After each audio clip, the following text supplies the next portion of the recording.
आतंकियों से मुठभेड़ में भारत माता के 3 वीर सपूत शहीद हुए और उसके बाद भारतीय सेना वहां पर लगातार सर्च और कॉम्बिंग ऑपरेशन चला रही है। अनंतनाग से हमारे सहयोगी आसिफ कुरैशी इस वक्त सीधा कनेक्ट हैं। अब उनके पास चलने का वक्त है, उनसे जानने का वक्त है कि ये ऑपरेशन जो सेना का वहां पर चल रहा है इसमें उसको क्या कामयाबी हाथ लगी है। आसिफ।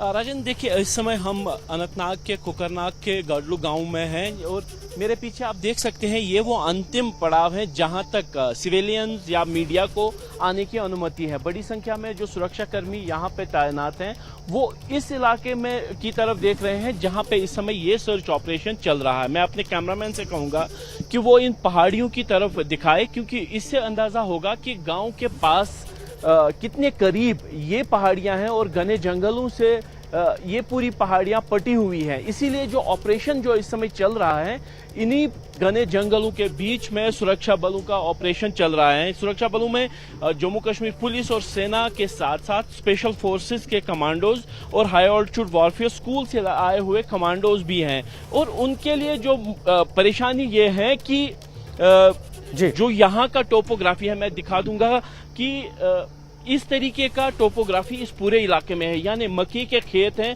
उसके साथ सेब के बगीचे हैं और पीछे पहाड़ियों पर जो है घने जंगल जो है वो है, और इन्हीं घने जंगलों के बीच में जो ऑपरेशन है वो चल रहा है। बड़ी संख्या में सुरक्षा बलों की आवाजाही इस इलाके में इस समय भी चल रही है। रात भर चले ऑपरेशन में कई जगह पे संदिग्ध जगहों पर फायरिंग की आवाजें भी सुनाई दी। यहाँ पे लोकल्स की तरफ से हमें बोला गया कि रात तकरीबन 1 बजे से लेके सुबह तकरीबन 6 बजे के बीच में लगातार फायरिंग की आवाजें आती रही इन पूरे जंगलों में से, लेकिन अभी तक किसी भी मिलिटेंट के मारे जाने की खबर नहीं है। लेकिन कॉम्बिंग ऑपरेशन हर जगह किया जा रहा है और खासतौर पर इन पहाड़ियों के बीच में जो गुफाएं होती है, नेचुरल केव्स होती हैं, उनमें ढूंढा जा रहा है ताकि जो मिलिटेंट हैं उनको ये देखा जाए कि कहीं उन केव्स में तो छुपे नहीं है। घने जंगलों का फायदा तो वो उठा ही रहे हैं, क्योंकि जिस बड़ी संख्या में सुरक्षा बलों को इसमें क्षति पहुंची, नुकसान हुआ, उससे ये अंदाजा लगाया जा रहा है कि हथियार भी उनके पास काफी ज्यादा है, हथियार गोला बारूद भी है। लेकिन जो सबसे बड़ी इस समय चुनौती है सुरक्षा बलों के लिए वो ये है कि इस ऑपरेशन को आगे भी बढ़ाया जाए और ज्यादा नुकसान ना उठाना पड़े। इसीलिए सतर्कता के साथ टेक्नोलॉजी का इस्तेमाल करते हैं, जिसमें ड्रोन का इस्तेमाल भी हो रहा है, थर्मल इमेजिंग का भी हो रहा है, और रात में हुए ऑपरेशन में नाइट विजन गॉगल्स का भी इस्तेमाल किया गया था। इसीलिए ऑपरेशन लगातार जारी है और अतिरिक्त सुरक्षा बलों की कुमक लगातार इस जगह पे आती रही है और अभी भी जो सुरक्षा बलों की आवाजाही है काफी ज्यादा है। यानी प्रेजेंस यहाँ पे सुरक्षा बलों की काफी है। इसी वजह से ये अंदाजा लगाना मुश्किल नहीं है कि किस तत्परता के साथ सुरक्षा बल इस ऑपरेशन को आगे बढ़ा रहे हैं और उन मिलिटेंट्स को ढूंढने की कोशिश की जा रही है, प्रयास हो रहे हैं जिन्होंने इस हमले को अंजाम दिया।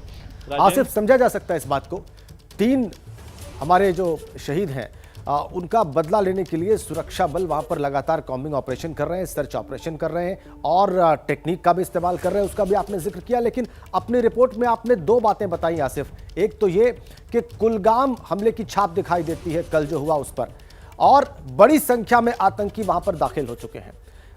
क्या संख्या हो सकती है इन आतंकवादियों की इस वक्त वहां पर?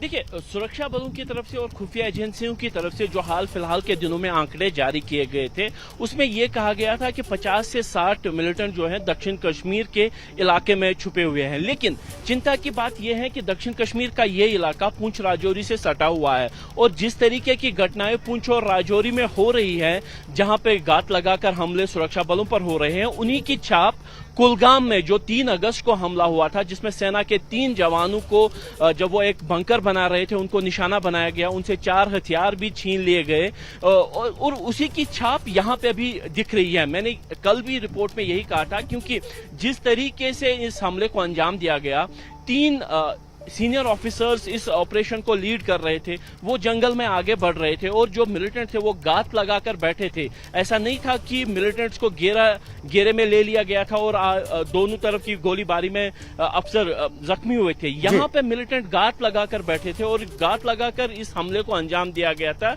और जिसका नतीजा ये हुआ कि इतने भारी नुकसान जो है सुरक्षा बलों को हुआ और लगातार जो गोलीबारी थी वो कई घंटों तक जारी रही, जिसका सबूत ये था कि जो डीएसपी थे जिनके इसमें मृत्यु हो गई उनका बॉडी लाने में तकरीबन 6 घंटे का समय लगा कि घटनास्थल से उनको नीचे लाया जा सके।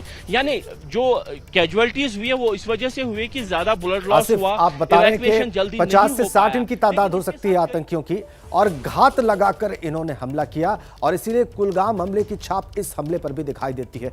6 घंटे का वक्त लग गया हुमायूं भट्ट के शव को लाने के लिए। जैसे ही घड़ी का काटा दोपहर 2:30 पे आए, बबीता जी का दिल सास बहू साजिश के लिए मचल जाए। और ये है इनकी बहू, पूरे दिन ऑफिस की टेंशन हो जाए गॉन जब ये करें अपना फेवरेट शो फ्री टाइम पे ऑन। इनकी तरह आप भी देखिए अपना फेवरेट शो अपने टाइम पर और डाउनलोड कीजिए एबीपी लाइव ऐप अपने स्मार्ट टीवी पर।